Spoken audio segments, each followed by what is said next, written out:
안녕하세요. 오늘 양도소득세 네 번째 시간은요, 양도차익 계산 과정입니다. 양도차익을 계산하려면 양도가액과 취득가격을 어떤 가격을 적용해서 양도차익을 계산하느냐, 이 부분에 대해서 한 문제 정도 물어보거든요. 이 부분 이론을 한번 점검을 하고, 그리고 나서 기출문제 두 문제 정도 다루는 걸로 하겠습니다. 자, 그러면 준비되셨죠? 자, 양도 차익 계산하는 과정 그랬어요. 그래서 양도 차익을 계산하는 건 실거래 가격을 적용해서 양도 차익을 계산하는 거하고, 국가가 정해놓은 공시가격 가지고 계산하는 기준시가 적용하는 경우, 이렇게 크게 두 가지가 있습니다. 그럼 실거래 가격을 적용하려면 두 가지로 또 나누죠. 실거래 가격을 입증할 수 있는 매매 계약서 등 증빙 자료가 다 붙여져 있느냐 없느냐에 따라 틀려요. 그래서 실거래 가격 당사자 간에 주고받은 가격 확인할 수 있는 증빙 자료, 대표적인 게 매매 계약서, 그죠? 또는 매매 계약서가 없어도 지출하거나 수입한 것을 입증할 수 있는 금융거래 증빙 자료가 있으면 인정이 됩니다. 이런 경우는 실거래 가격을 가지고 양도차익을 계산하는데, 이때 양도차익은요, 실지 양도가액, 실제로 얼마에 양도를 했느냐, 거기에서 실제로 취득한 가격을 공제하고, 그리고 부동산을 보유하고 있는 과정에 들어간 비용, 보유기간에 발생한 자본적 지출 비용하고, 양도할 때 직접적으로 관련된 비용, 양도 비용 있죠. 이 세 가지를 합쳐서 필요 경비라고 하고, 이렇게 차감을 하면 양도 차익이 나옵니다. 참고로 요 필요 경비의 자본적 지출과 양도 비용에 대해서, 지출한 것에 대해서는 반드시 영수증을 수치 보관하고 있거나, 아니면 금융거래로 지출한 사실이 증빙 자료를 갖춰서 입증됐을 때에 한해서만 인정해 주는 겁니다. 자, 이런 경우도 있고, 또 하나는 실거래 가격으로 계산을 하는데 한쪽은 확인이 됐는데 다른 취득 가격이나 양도 가격 둘 중에 하나가 확인이 안 될 수도 있잖아요. 그죠? 예, 이런 경우는 실거래 가격이 확인되지 않는 경우, 대표적인 게 바로 뭐냐? 증빙 자료가 없다는 얘기예요. 매매 계약서 등 증빙 자료가 없어요. 또는 지출한 금융거래 증명 자료가 없어. 또는 있어도 인정할 수 없다는 얘기는 업계약서, 다운계약서 작성해서 계약서가 준비됐다면 그건 인정해 줄 수 없다. 그럴 때는 세무서장이 조사한 해놓은 가격 가지고 계산하라, 법률에 그렇게 되어 있죠. 그걸 우리는 추계결정 이렇게 얘기합니다. 세무서장이 관할구역 안에 다른 사람들이 인근에 거래한 양도일 전후 3개월 안에 매매 사례가액 등이 있으면 그런 것으로 결정할 수 있고, 그런 가격이 없다면 양도일 전후 3개월 안에 또는 취득일 전후 3개월 안에 둘 이상의 감정평가기관에서 감정평가한 가액이 있으면 그런 인정가액의 평균액으로 할 수도 있다. 감정가액. 그런 것도 없다면 양도가액과 또는 매매사례가액, 감정가액 등을 가지고 옛날에 취득할 때 당시 가격을 추정치를 계산하는 걸 환산 취득 가액이라고 하죠. 이렇게 추계 결정할 수도 있습니다. 그래서 추계 결정할 때 만약에 양도 가액을 확인할 수 있는 증빙 자료가 없다, 있어도 허위로 기재돼서 있어도 인정할 수 없다, 그럴 때는 양도하기 전후 3개월 안에 인근에 유사하거나 같은 다른 사람들이 사고 파는 가격, 매매 사례가액으로 대신할 수 있고, 만약에 매매 사례가액이 없는 경우도 있겠죠. 임야 같은 거, 농지 같은 건 매매가 자주 발생하지 않으니까. 그래서 매매 사례가액이 없다, 그러면 양도하기 전후 3개월 안에 둘 이상의 감정기관에서 감정평가한 가액이 있으면 그걸로 하겠다 이겁니다. 이렇게 실거래 가격을 양도가액으로 해야 되는데 확인이 안 되면 매매 사례가액 또는 감정가액으로 할 수밖에 없다. 만약에 그럼 이번에 감정가액도 없어요. 그럼 할 수 없이 양도가액을 뭘로? 기준시가로 계산해야 돼요. 빨간 거 기준시가. 그럼 취득 당시 가격도 기준시가로 가는 거예요. 자, 그러면 이번에는 취득할 때 당시 요 가격이 확인이 안 돼. 취득할 때 당시 요 가격이 확인이 안 돼. 그러면 어떻게 합니까? 요 가격 대신에 추계 결정할 때는 1번 취득한 날 기준으로 전후 3개월 안에 인근에 유사하거나 같은 이런 사람들이 거래한 매매 사례가액으로 가고, 없으면 전후 3개월 안에 둘 이상의 감정평가 기관에서 감정평가한 금액으로 가는데 10억 이하는 감정기관이 하나에서 평가해도 돼요. 그래서 감정가액으로 합니다. 감정가액도 없다면 이 양도할 때 당시 가격 가지고 비례해서 옛날에 취득 당시 가격 추정치를 계산하는 걸 환산 취득가액이라고 한다. 그런데 이때 요 환산 취득가격은 취득가격을 추계 결정할 때 몰랐을 때만 적용하는 거지, 양도가액에는 환산 취득가액은 해당되지 않는다는 거 말씀드리고, 또 하나, 여러분 취득 당시 가격을 실거래 가격으로 하면 실제로 들어간 자본적 지출과 양도 비용이 들어가는데, 여기 추계 결정, 매매 사례가액, 감정가액, 환산가액으로 갈 때는 실제로 발생한 비용이 있어도 인정하지 않고 여기 나와 있는 뭐예요?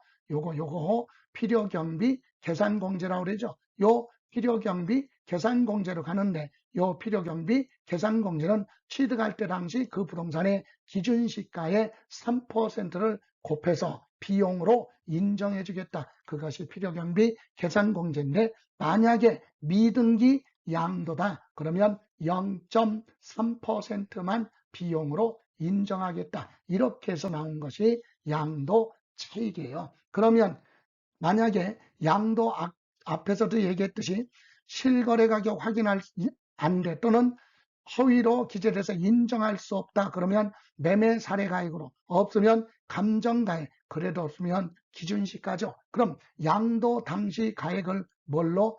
기준시가로 한다면 취득 당시 증빙자료가 다 갖춰져 있어도 양도가액을 기준시가로 하면 취득 당시 가격도 기준시가로 가고 필요경비 계산공제를 해서 공제한 금액이 양도 차익이 되는 겁니다. 이렇게 해서 우리 추계 결정할 때는 요 순서가 뒤바뀌면 안 돼요. 매감 환기, 매매 사례가액, 감정가액, 환산취득가액, 기준시가 순으로 적용하는데, 환산취득가격은 양도가액에는 적용하지 않는다는 것. 이렇게 정리 한번 해봤어요. 자, 그러면 기출문제 들어갑니다.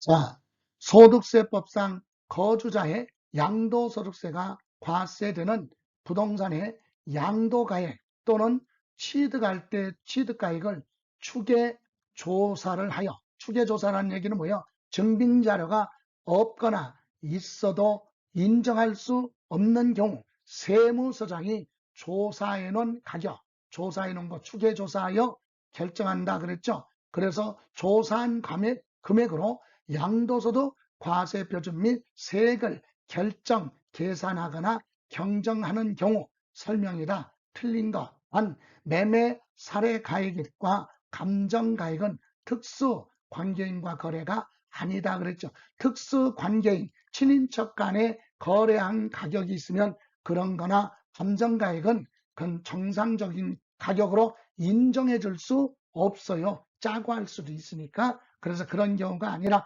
불특정 수인 간의 매매가 이루어진 가격이니까 인정이 되는 거예요. 그러면 1번 갑니다. 양도 또는 취득 당시 실거래 가격이 확인하기 위해서 장부나 기타 매매계약서 영수증 증빙자료가 없거나, 그죠?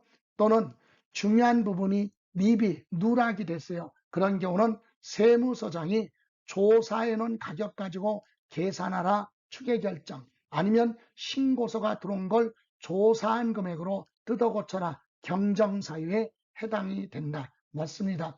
세무서장이 마음대로 하는 게 아니라 이런 요건이 있을 때 증빙자료가 미비하거나 없어. 그래서 확인할 수 없다. 그럴 때는 조사인은 가격 가지고 계산하라. 그걸 추계결정 경정이라고 한다. 그럼 세무서장은 조사한 금액을 적용할 때 순서가 정해져 있어요. 앞글자만 따서 매매 사례가액의 매, 그 다음에 감정평가 금액의 감, 환산취득가격의 환, 그리고 국가가 정해놓은 기준가격, 기준시가, 매감, 환기 순서로 적용을 한다. 맞습니다. 참고로 여기서 양도가액에는 환산취득가액은 적용하지 않는다는 거 참고로.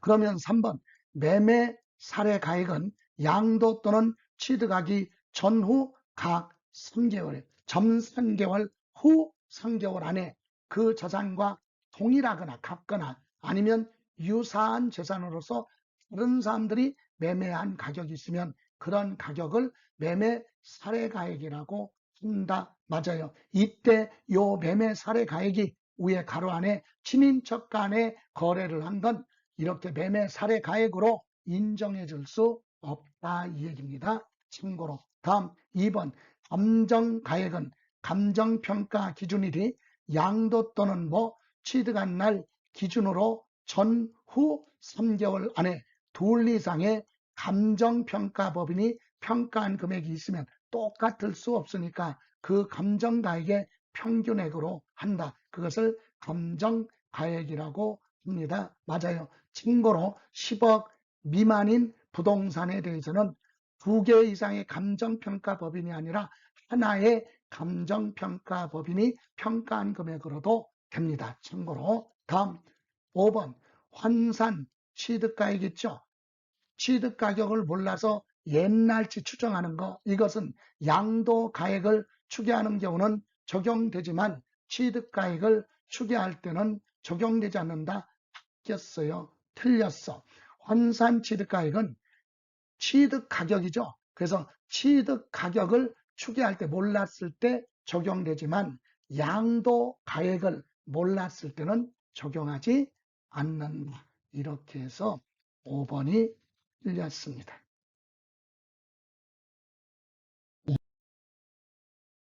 이번에는 10번 2007년 취득한 후 등기를 한 토지예요. 2015년 6월 5일 날 양도를 냈다 그랬어요. 그러니까 취득해서 한 7, 8년 가지고 있다 양도했죠. 이때 양도차익 계산의 설명으로 틀린 거 그랬어요. 틀린 거. 이때 특수 관계인과 거래를 한 것은 매매 사례가액이나 감정가액이 있어도 허위로 짜고 할 수 있으니까 인정하지 않고 정상적인 가격이다 이 얘기입니다. 그럼 1번 취득 당시 실거래 가격을 확인할 수 없어. 취득 가격을 몰라. 그럼 뭘로 해요? 매매 사례가액으로 갑니다. 없으면 감정가액, 매감환기. 그래서 감정가액 그리고 환산취득가액 기준시가인데 순서가 뒤바뀌었어요. 그래서 여기서 틀렸어요. 여기 환산취득가액 있죠. 요게 아니라 감정가액, 환산취득가액, 매, 감, 환, 기 요 순서로 적용을 한다. 그래야 되는데 순서가 바뀌어서 틀렸고요. 다음 양도와 취득 당시 이렇게 양도가격과 취득가격을 묶어서 물어봤네. 그때는 양도가액, 취득가격을 실거래가격 확인할 수 있어요. 그러면 실거래 가격으로 계산하는 거 당연하죠? 있습니다. 취득가액을 실거래 가격, 취득 가격을 실제로 거래한 가격으로 갈 때는 실제로 들어간 자본적 지출이나 양도 비용을 필요 경비에 들어가는 겁니다. 그래서 양도 비용이 없어도 자본적 지출은 물어봤으니까 필요 경비에 포함이 된다. 맞죠? 만약에 취득 당시 가격을 실거래가 아니라 매매 사례가액이나 감정가액이나 환산취득가격이나 기준시가로 한다면 자본적 지출이 아니라 필요경비 계산공제다 그래서 취득 당시 기준시가에 3% 곱해서 비용으로 인정해 주는 거. 그걸 합니다. 그래서 3번은 맞고 바로 나왔어요. 4번 이 얘기예요. 취득가액을 모르니까 매매 사례가액으로 하든가 감정가액이든가 환산취득가격 등으로 할 때는 실제로 발생한 비용이 아니라 취득 당시 토지면 개별 공시지가의 3%를 곱해서 비용으로 인정해 주겠다. 미등기는 0.3. 여기는 지금 등기가 됐다 그랬잖아요. 그래서 3% 있습니다. 양도가액을 기준시가로 한다면 취득 당시 증빙자료가 다 갖춰져 있어도 기준시가로, 한쪽이 기준시가면 취득가액도 무조건 기준시가다. 양도 당시 기준시가로 가면 취득 당시 가격도 기준시가로 가야 된다. 이 얘기입니다. 이렇게 해서 틀린 건 1번이 틀렸네요. 예. 자, 오늘 수고하셨고요. 예, 다음 시간에 뵙겠습니다. 지금까지 김성래였습니다.